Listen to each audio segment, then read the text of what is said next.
So for this next part, we're going to assemble our PLC.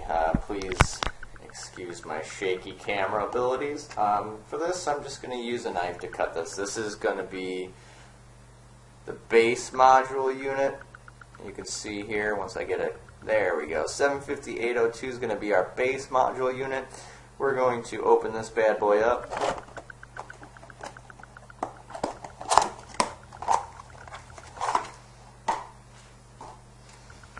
You can see this here is our base module unit. This is where we'll slide it on a DIN rail. This will be the front side. The first step I take every time, let me position my camera here. We're going to put this sticker down, and then you can see there's a door right here. We need to lift this door up.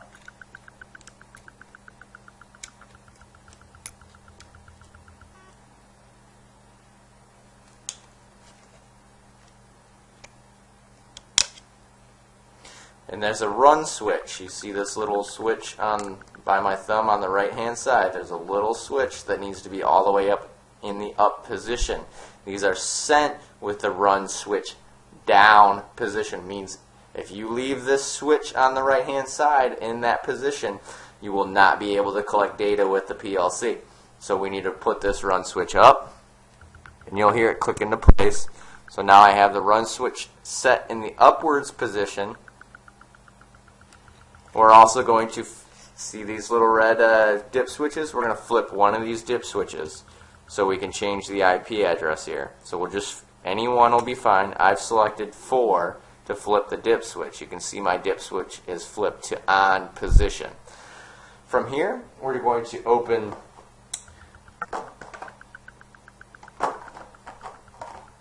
our power supply module. The power supply module is 750-602. Once it comes into view here, there it is. 750-602 power supply module is the next input card that we're going to put on this PLC. I'm going to open this bad boy up.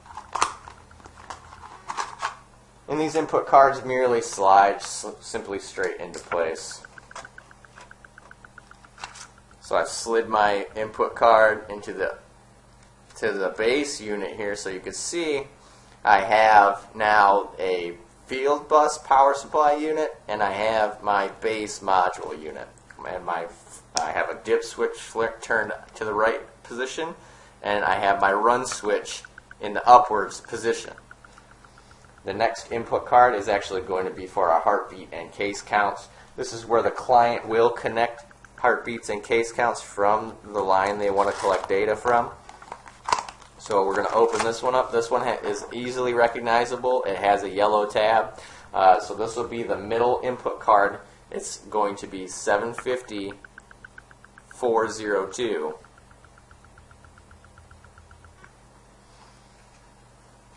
Clients can connect an additional line to this input card.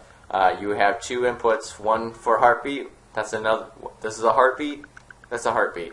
That's a counter. That's a counter. Last step to assemble the PLC is to actually put our end supply module. Nothing goes on the end supply module. The end supply module is there merely to terminate the power. So we're going to select this one out, get it here all set up. We're going to slide that into place. You can see our fully assembled PLC here. When you're putting this together in the office, you don't have to put it on a DIN rail. I'm going to show you how, the next step here. So we have just to review, we have our dip switch turned to the on position. My hand's covering it. We have a dip switch up here turned into the on position. We have our run switch from this little door down here turned into up position. We have our base module unit. We have our field power supply unit. We have our input card in the yellow tab. And we have our end supply module. So now we're ready to go. We're going to give some power to this bad boy here in a moment. So that's how you assemble the PLC. What we're going to do next is we're going to actually set up our T-box. Our T-box, this is our T-box. It's a little mini PC, which we will connect to our PLC and collect line data for our clients. So we're going to take this out of the box.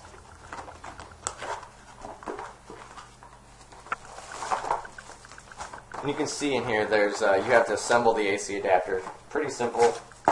Comes with 3 different standard plugs. I'm just going to put our little plug here, snap it into place, and we'll take our T-box out of the sheathing there, put our AC adapter into the T-box. Simple, straightforward. We'll plug this into the wall. Alright, so I have my my mini piece. Camera went up. I have my little mini computer connected to the wall outlet. Excuse me. Next step is going to be to connect my mouse and keyboard. There are several outputs on this, so I'm just going to select my mouse and my keyboard here. So I have my mouse and my keyboard now connected to the T-box itself, so I can manipulate anything I want on here. This comes on Windows 7 or Windows 10. Some of them are different. So I'm going to power this on. Power button's up at the top. You'll see my blue light come on. That means we have power. That's how we'll sometimes ask our clients, hey, can you see this blue light on the T-box? Is that currently on? That signifies that we have power. If we have power and we're unable to connect, it's usually an internet issue. But that's troubleshooting. You'll figure that out by yourself pretty much. So what we're going to do now, we're going to connect our HDMI monitor. So I can have access to this to set up all of our lovely software.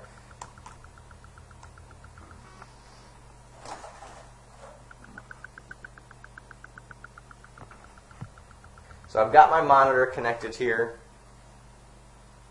I've got my PLC ready to be set up.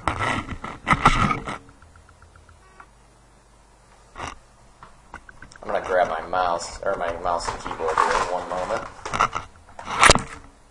Alright, so I've got my keyboard, I've got my mouse, I've got my T-box online, powered up and ready to go.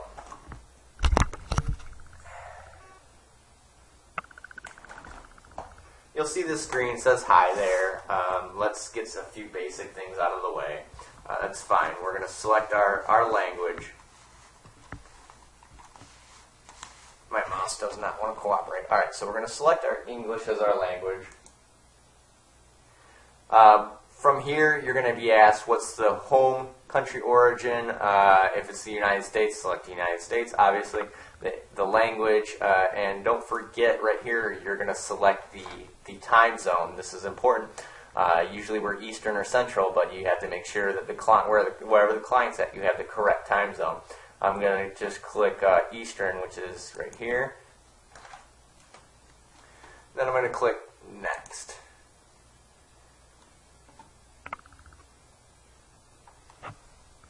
The legal stuff, yeah, just accept. We're going to select my Wi-Fi here. You will have to connect to the internet to set most of this up. At the office, it's a different password, so you'll have to get that information.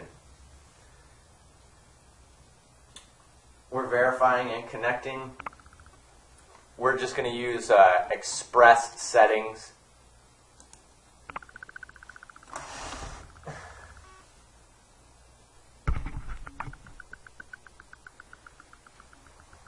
Hi, we're setting things up for you. This might take a moment. We're just going to wait through this process here.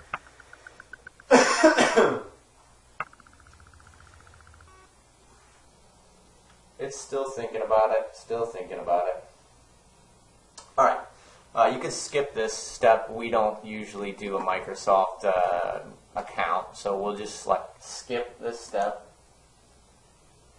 This is the step that we're going to add a username. We use a default one every time. The username who's going to use this PC is going to be Thrive, Thrive. Our password is Thrive with a capital T, DC $cat $sign. So let me do Thrive DC with capitals and $sign. Then we're going to re-enter it. Thrive DC $sign. Password hint, you can put whatever you want. I usually just put US. Alright. We're going to show you how to, it says let's start. And then we have our desktop. So right now we've successfully configured it. We have a fresh install of Windows ready to go. We are connected to the internet, so we can browse the internet, do whatever we need to do. So what I do now is we go back to our T-Box. We have our mouse, keyboard, we have the HDMI, power, and then we have an additional USB port next to the HDMI monitor, which is where our dongle is going to go. Our dongle here, this is our USB dongle. It's got, you can see here, a USB and then an Ethernet port, which will connect an Ethernet adapter to. You're going to see, which is going to go in. We're going to put our Ethernet cord into the end of the dongle. This USB part here is going to go into the T-Box's available port. So you can see here I'm plugging in our USB dongle to our available Ethernet port. You can see we're just hanging here. This Ethernet cord is going to go into one of our available ports on the PLC. You can see by my thumb we have 2 available Ethernet ports, which I'm going to connect this directly to. So I've got my PLC, got my Ethernet cord. I'm going to put this directly in here. So we have a connection between our 2 devices here. We have our T-Box with the USB dongle, and we have our PLC. Now it has, this is going to give us an internet connection to allow us to connect and change the IP address to whatever we need it to. So now we have to run power to our PLC. Running power to it's pretty simple. We have a test bench. This test bench has positive and negative coming out right here. It's pretty simple. Right now I have black is negative, blue is positive. So that's what we're going to do on our PLC. So we're going to connect blue, which is our positive, to red, and black, which is negative, to blue. There are several tools that you can use to get in here and do this. I'm going to put this camera nice and close while I do this. So you can see our blue and red there. Like I said, red is positive, blue is negative on the PLC. What I have hooked up right now is going to be blue is positive, black is negative. So our blue is going to red.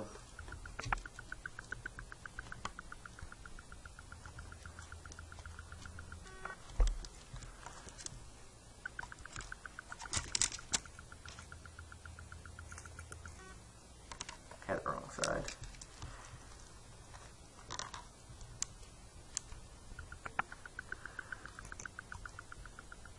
Small screwdriver usually will work. I've also found that there are some other things that work, but I'm not going to share that information.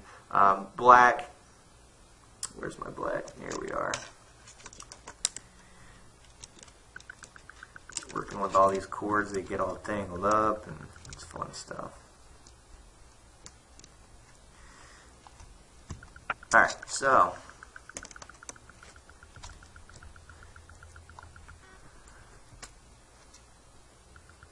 now we just need to plug in our test bench. You can see now I've got our wired up here properly.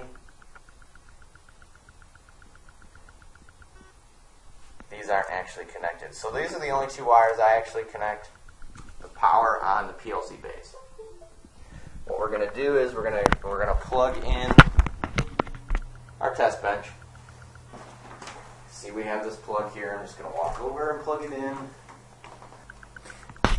And you'll be able to verify we have power. Those lights will come on the PLC. As you can see, they're flickering right now as soon as I plugged in the test bench.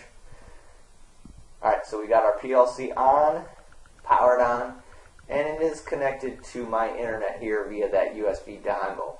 You're going to see that red light flashing because we have an IP conflict due to that dip switch being on right now. We will fix that momentarily. Right now I am going to switch back to my web share, my screen share, because I have shown you how to successfully set up our hardware here.